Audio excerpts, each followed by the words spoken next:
just so I can feel a little bit more comfortable of speaking to everyone tonight. Thank you for the opportunity to be here tonight. Jody and Jess reached out to me quite a while ago. Wondered if I would take some time tonight and visit a little bit and tell you about, maybe a little bit about my career, about my path. But more importantly, as many of you know, there's one thing that I've been outspoken about is, it's been my opinion, and I've given that my entire career, just who I am. So anyway, tonight I'm going to talk a lot about perspective, what we see, where we're at, what we're doing with our perspective. I'm just going to kind of start and go through my career just a little bit anyway. Excuse me. I started my career like Jess said. I started with SESD. Blake Anderson probably remembers this. He was SESD guy at that time. I started summer help there after I went to day school. Me and Brooke started the same day. Brooke's still there, and worked there for the summer. Had no idea what I was doing. I'd been in line, went to day school. Come out of day school, went there for 6 months. Went back to school. Took some time away. Then I come back and was offered a job in Springville. Went to work in Springville. I remember the day I started in Springville, I made $9.47 an hour, and I thought I had it made. I was just in the height of my glory. I loved what I was doing. I worked with the best people and the best crew. I was in a spot where I could absolutely excel and learn. The journeyman linemen in Springville at that time were the best in the business, no question. And even to this day, I would argue that crew was as good, if not better, than anybody I've ever worked with. But my perspective at that time was very, very narrow, very narrow. I knew what I was doing, and that's about it. And I wasn't worried about anybody else. It makes me think, I'm going to digress just a little bit. I apologize. And some of you have heard me tell this recently, but I had to get my CDL physical, I don't know, about a month ago. And of course, my wife will attest to this, of course I waited until the week it was going to be denied and I was going to get, my license was going to get suspended. And of course I couldn't get into my doctor because he was 2 months out. So I ended up at they call it a 5-minute clinic. Go in, this doctor comes in, PA, spends like 30 seconds with you, taps your knees, looks in your ear, and then he does a sight test with me. And he'd never done this before, but he started over here on my far right, he moved his hand up and he says, tell me when you can see my fingers. And so I was looking straight ahead and I'd tell him when I'd stop. And then he did the same thing up and down. And it amazed me, and I don't know why it was such a profound moment for me, but I'm sitting in this, half-assed doctor's office getting a physical that's not even real. And I have this, literally I have this life epiphany. And I don't know why, but I do. There are so many things that we see every second that we don't recognize. You think about that in your life. You think about everything that is going on around you every second of every day, and you don't even recognize it. Okay? Why don't we broaden our perspective? I'm going to talk about that a little bit as I go about this. When I was in Springville, like I said, $9.47 an hour. I'm working with Guy Chang. Me and him are blue staking. Guy Chang makes me take every blue stake. This is back when you used to get blue stakes via fax. So the very top of the page had a little bit of a blue stake, and then the bottom of it was completely blank. Guy Chang made me take a number 3 pencil and draw every lot that we went to and draw on the paper where we marked the power line. And that was my job. And I loved it because I was in business. I was here, and Guy taught me amazing things. He taught me how to do metering. I hate to offend metermen, but I learned everything I needed to that first 2 or 3 weeks, and then I was good. It's fine. Covered this in the past, I know. Anyway, so as I moved on, my whole perspective was 100% based on making journeyman wage at that time. That's all I wanted to do. I wanted to get my card, and I knew journeyman wage at that time was in $17.50 or $17.54. And man, I thought if I can get there, I got it made. It's going to be unbelievable.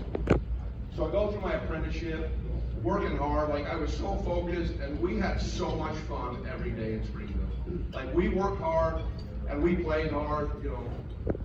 We did lineman rodeo stuff that started at the Hotline School. Those were some of the very first years, you know. And of course, you know, I wasn't married yet. We were engaged, I believe, at the time. And it was the week before Hotline School. I think it was actually the Friday before Hotline School. We set some poles, so we're out in the yard practicing. This was way before buck squeezes and way before falling a string. So we're out there, we're getting done, but what do you know, we left the bucket hanging at the top of the pole.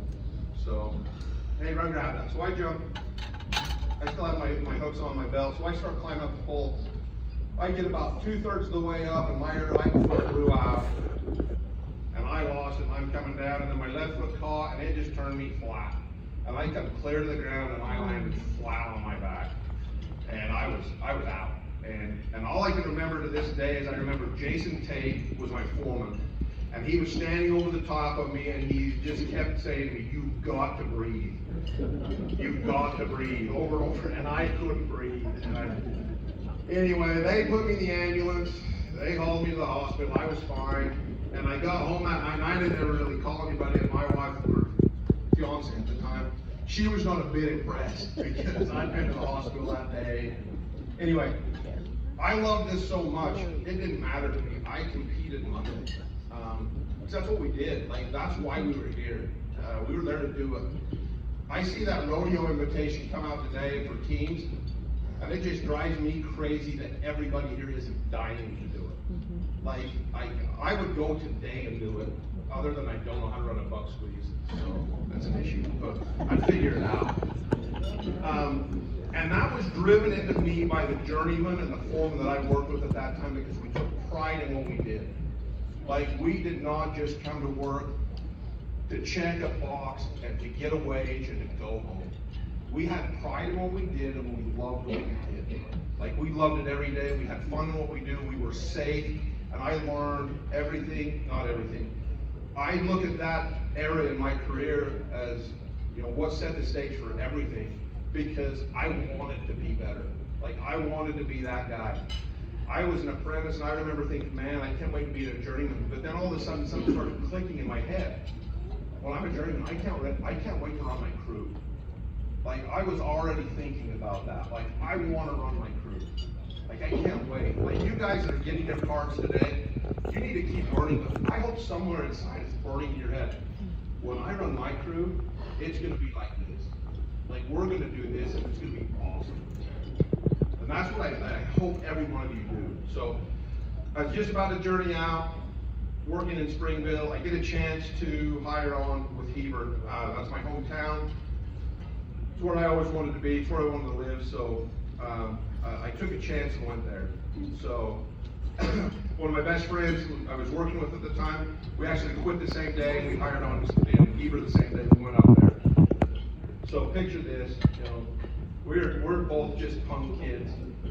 I mean, full of ourselves. We both think we're a big deal. And we walk into Heberite Power, and it is an old shop. And these are old dogs. And they've been doing what they do, and they've done it for a long time. And they did it a specific way. And we were not welcome at first. Like, it just didn't go that well. But we went, and we didn't lose what we wanted. We both were driven, and we wanted to be better, and we wanted to make those around us better. You know, it comes back to excuse me, a story that, well, I'll get back to it. So we worked there for quite a while. Then, like, it was so funny. We used to meet in this one room. There were chairs along the wall, and it was just weird because there wasn't enough chairs for the two of us. So we literally were in these little folding chairs over by the trash cans. And they all sat, they watched their news, they talked about the day, and we just sat there and did our thing. And then, you know, they hired another guy, a couple other guys, but the one guy walks in, and I'm not kidding you, this guy walks in, and he's got corduroys on, and a ripped t-shirt with stucco on it. And he's like a 21-year-old kid, and he walks in, he's about 4.5 feet tall, and he walks in and sits down, and I thought to myself, this is the greatest day ever. because now I'm not the weird one. And it was awesome. And we worked together, and of course he's here and he's laughing about it, but like we became very, very best friends because we were the outcasts. But what we did together there with a couple other guys, we changed the culture because we took it from clung and we turned it to fun. Like we enjoyed it, we had fun every day. It's just what we went there to do. I'll tell you one more story about him. It's great. So he was like, he had no temper. He always happy, always laughing. So it was a personal vendetta for me. I was going to get to him. Like I was going to get him. Okay? And you know, we grew up in the same town, whatever. And I remember the plainest day. Okay? We are setting a pad mount transformer in a brand new subdivision. Okay? He's on the line truck, running the line truck. And I'm setting on the pad, and I don't know why, but I'm setting this transformer, and I looked up at him on the line truck. This is gonna be terrible. Anyway, and I said, Riley, is your sister Janet? And he looked at me and he goes, yeah. And I said, I had no idea she was smoking hot. I had no idea. And I may have said something else, who knows. But anyway, there was a whole bunch of laborers that are like roofing or something. He come off that line truck, swinging arms like a tornado. And he come after me, and I'm laughing hysterically at this point, okay? And he's not. Like, he's mad, and he comes after me, and I end up just grabbing him and actually holding him on the ground and sitting on him, telling him, it's okay. Everybody knew. Like, everybody knew. And I was, and these guys that are building these houses right here, they're looking at us like we are the craziest guys they ever met in their lives. The reason I tell that is we had fun, we worked hard, we were safe, and we enjoyed what we did every day. There was never a time when we worked together like that I was punching a clock. Not one time. I didn't look at the clock to see when 3:30 was, and I sure didn't look to see when it was 7, because I was there early because I wanted to be there. And we changed the culture because we enjoyed what we did, and we were not going to tolerate being miserable and going through a grind. We could have weakened, and we could have just went along and went through our day and just done it. Would have been easy. But I wasn't going to do that for 30 years. He wasn't. Our other couple of guys that were with us, they weren't going to do that either. Okay? The reason I got quiet right then, there's many of you today that are doing that. I've been there. And I can look around this room, I can go to every table here, and you can lie to me and tell me it's not, but we've all seen it. We've all been there. How do we change it? Okay? I got a quote here. Contemplate the price, contemplate the price of inaction. Think about that. Contemplate the price of inaction. Every one of us in here can do what we want. Every one of us. Whether it's at home, whether it's at work, whether it's in our social life, whatever it is, we get to choose what we do. Right up until we allow someone else to force their opinions and their messages upon us. Okay? If you want to live status quo, be inactive. Don't be a part of it. Just coast. I can check in. The reason I started teaching school, Max Christofferson, amazing guy. Raise some hands. Who here was affected by Max Christofferson? Absolutely, absolutely. Best of the best. Once again, another little teeny angry guy. You know, I mean, he was, like, me and him fought and battled over the years. I mean, because I walked in and I'm this great big guy, and he's this little teeny man. And I mean, from day one, he told me, when we're at the top of a 65-foot pole, I can reach farther than you. And I said, Max, it's simple math. No, you can't. You never believed me, but I could. But anyway, Max saw something in me and he believed in me. He was a difference maker in my life. To this day, I am eternally grateful to Max Christofferson for kind of taking me under his wing and making me and helping me and teaching me and helping me to love life. Like I said, he was an angry little man. My hell, he yelled at me and yelled at me and yelled at me. Like, it was unbelievable sometimes. But it was all because he wanted me to be better. There was never one time that he was doing that. Well, I'll tell you the guys that, if you didn't get yelled at by him, he didn't like it. Plain and simple. Because he cared enough to yell at me. He cared enough to push me to be better and go on. So I journeyed out. I've been journeyman for about a year, maybe even 2. I'm really bad with dates. But anyway, Max calls me. Hey, I don't really want to teach in high school anymore. Can you come help me? Once again, I'm like, why in the world would you call me? I'm just this punk kid. But absolutely, like, I want to be a part of these things. Like, I was driven. I wanted it to be better. Like, I was. Plain and simple. I was ready to go. So anyway, went there, started working with Max a little bit. Next thing you know, I'm teaching night school. Do that for quite a while. Next thing you know, I'm traveling to southern Utah, have the chance to work with apprentices down here, which was an absolute blessing because, man, I got to know so many people down here. To this day, was amazing. But once again, most of the time, I was still the youngest guy in the room. Like, literally, I was 24, 25. And I have to walk in and I have to teach guys that are older than me, they've been around, they've done these things. But guess what? I didn't care because I was there, because I wanted to be and I wanted things to be better. I remember having an argument one day at work. I wish I could remember who it was with. We argued about how to fuse a transformer and what the right formula was.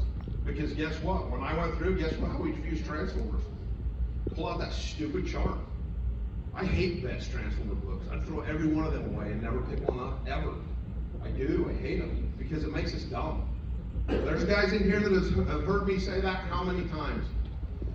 The little card. Who should have a little card you have in your wallet that would show you 120, 240, 244, 80, and you go like this and you'd know what the transformer is. Justin seen it. Oh, yeah.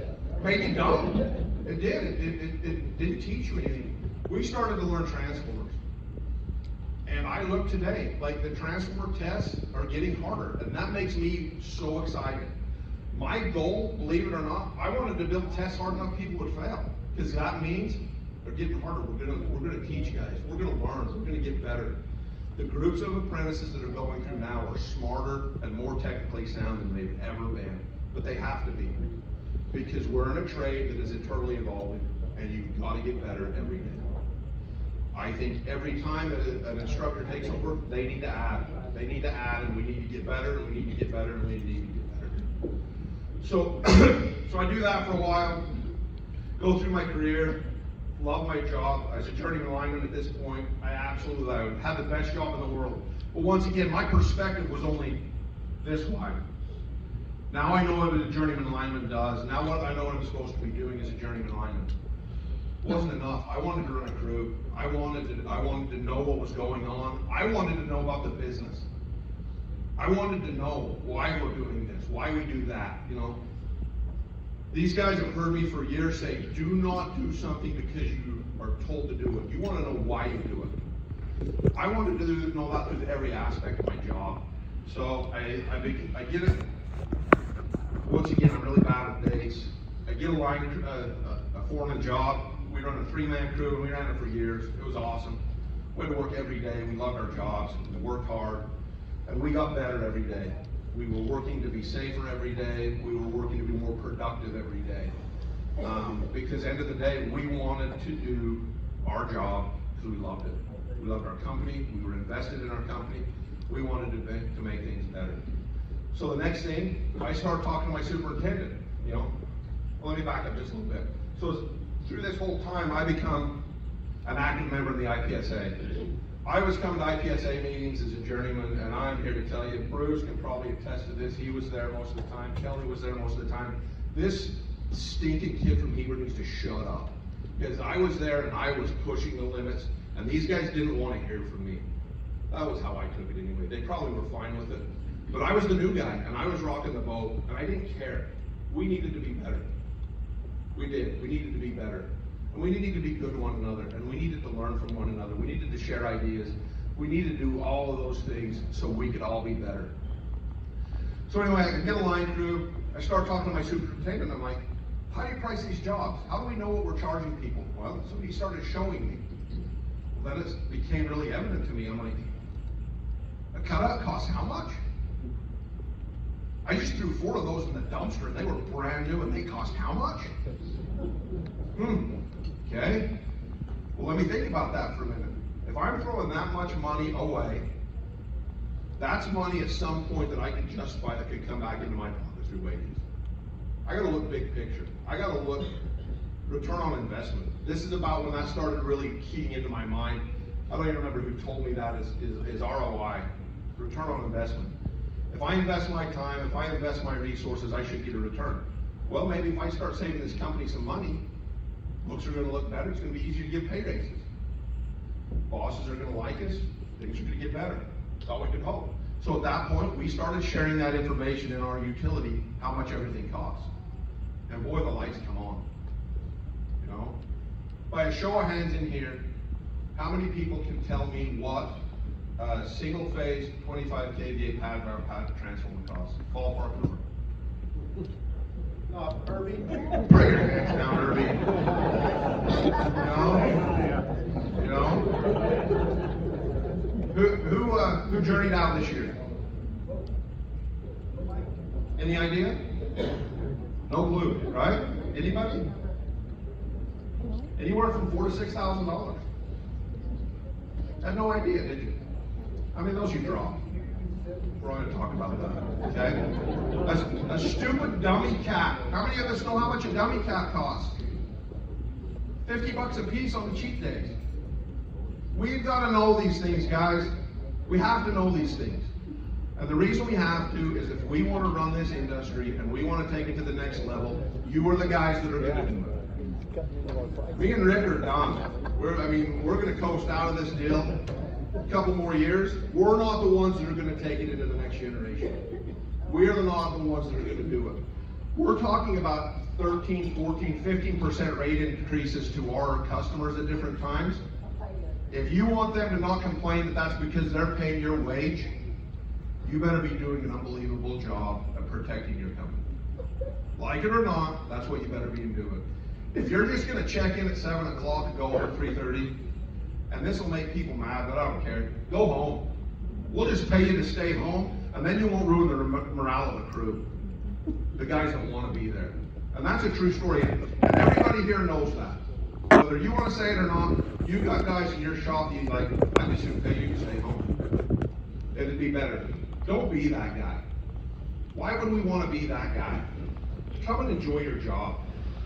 Live, build, enjoy the people around you, you know?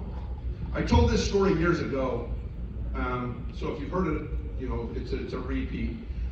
They did a study years ago with monkeys, okay? They put these 5 monkeys in a room, and they put bananas up high, okay? For them to eat. Well, as soon as one of them, they would start climbing up to get the bananas, somebody would turn a fire hose on and knock the monkeys down. Every time, okay? Well, they kept doing this, so they'd start taking the monkeys out one by one, okay? So they took one monkey out and brought a new monkey in. As soon as that new monkey started to climb up to get the bananas, the other monkeys would start pulling them down. Don't go up there, you're gonna get the fire hose. That monkey didn't know why they were pulling him down, but they let him pull him down, okay? So they slowly transitioned and took all of the 5 original monkeys out, and now all they had left was 5 new monkeys that had never seen the fire hose, okay? But as soon as they would go to climb up to get the bananas, do you know what those monkeys would do? They'd tear them down. Tear them down. Don't even know why they're tearing them down, but they do. You guys know anybody like that? Ever been worked around people like that? I don't know why we do that, but I'm going to tear you down if you try to change the environment. You know? Our environment and our work culture is what we have got to fix in our industry. We talk about safety, safety, safety. I agree, that is number 1. Number 2 is culture. If we want to be successful, if we want to make the big dollars, change your cultures. And do you know how you do that? You do that by taking action on your own. A little bit at a time, take action. Change what you're doing. I just read a book called Atomic Habits.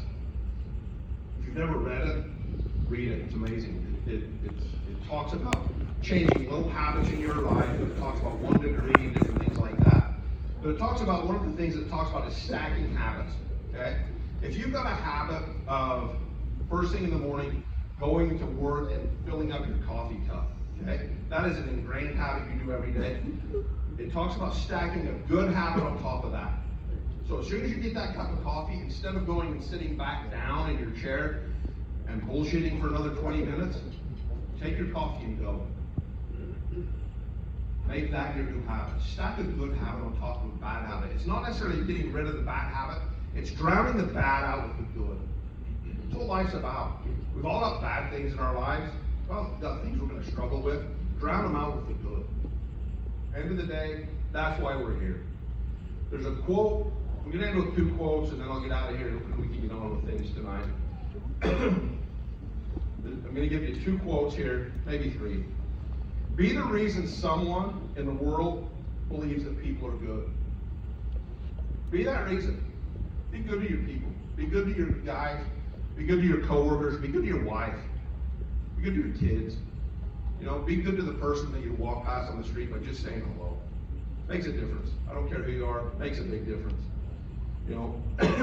And then the other one that I'm going to say in the end is,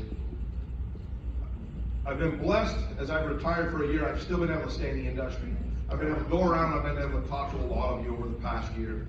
You know, I've been able to, me and a partner of mine have talked about setting up a business with 2 doors. And for years, those 2 doors were going to be, one was going to be marriage counseling, and then the other one was going to be marriage, what's the word? Legal representation. Legal representation, where we're going to help settle, you know, what happens in the divorces. I've always joked about that. But the third one, as I've worked with him this year, is we're going to be consultants on what happens at utilities. I've been blessed to be able to go and visit with guys. And the next thing you know, I'm sitting there visiting, and I've been there an hour wasting their time, but we've talked about their utility. We've talked about what's going on there, and I've learned so much. There are some amazing people in this business that are leading their companies, and it's absolutely been fantastic for me to learn that this year. Excuse me. But what I've learned after talking to them, a lot of them are young leaders, and they feel like they're absolutely getting drowned out in darkness. They're getting buried with work. They're getting buried with bitching, complaining linemen. I'll stand here and tell you, you guys know it. They're getting buried with city council. They're getting buried with everything. And my words to you guys are, okay, instead of thinking that you're getting buried because you're not, every one of you have been planted. You're planted where it's dark, and you're going to grow, and you're going to get better. Plain and simple. You guys are there for a reason. You're going to get better. You're going to lead, and you're going to teach the guys behind you to do those things. It's going to be amazing. I mean, it's going to be phenomenal what this group looks like and these utilities look like over the next 10, 20 years as Utah, Idaho, Arizona lead the way through the utility market. The people in this room, excuse me, the people in this room have affected my life in every way, shape, and form. I was sitting here earlier, and one of my good friends said to me, I bet you can go to every table in this room and you can pick someone out that you've affected through what I've done throughout my career. I turn that around, and in my mind it is, I can go to this table, every table in this room, someone in this room has affected my life. They've made me better. They've made me want to stay in the business and stay in the industry.